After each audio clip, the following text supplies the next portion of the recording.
சற்று முன் கிடைக்கப்பெற்ற மிக மிக முக்கியமான செய்தி ஒன்று வெளியாகியிருக்கு. திமுகவின் மிக முக்கியமான அமைச்சராக இருக்கக்கூடியவர் KN நேரு. சமீபத்தில் KN நேரு திருப்பதி கோயிலில் அதிகபட்சமாக நன்கொடை, அதாவது 44 லட்சம் ரூபாயை கொடுத்திருந்தார். அவர்தான் 44 லட்சம் ரூபாய் கொடுத்தார் என சில மணி நேரங்களிலேயே அங்கு ஒளிபரப்பப்பட்டது. அதற்கு KN நேருவும் நான் தான் 44 லட்சம் ரூபாயை கொடுத்திருந்தேன் என அவரும் ஒப்புக்கொண்டார். மேலும் லால்குடி என்பது KN நேரு அவர்களின் சொந்த தொகுதியாகும். இங்கு எத்தனை இளைஞர்கள் மற்றும் எத்தனை மாணவர்கள் போன்றோர் வேலைவாய்ப்பு இல்லாமல் இருக்கிறார்கள். அவரது சொந்த தொகுதியில் விவசாயிகள் எத்தனை பேர் பாதிப்புக்கு உள்ளாகியிருக்கிறார்கள். மழைநீர், நதிநீர் வெள்ளத்தால் பயிர்கள் எவ்வளவு நாசமாக சேதமாகி இருக்கிறது. பெண்கள் மற்றும் அங்கிருக்கும் முதியவர்களையும் இழிவாக பேசியிருக்கிறார் KN நேரு. நிறைய இழிவான செயல்களை செய்தார் என நம்மால் பார்க்க முடிகிறது.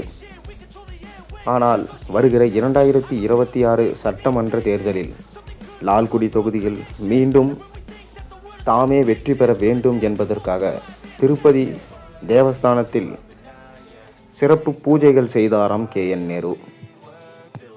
இவ்வாறு வருகிற சட்டமன்ற தேர்தலில் வெற்றி பெற வேண்டும் என்பதற்காக அங்கு சிறப்பு பூஜை செய்ததாகவும் நன்கொடை 44 லட்சம் ரூபாய் வழங்கியதாகவும் சொல்லப்பட்டது.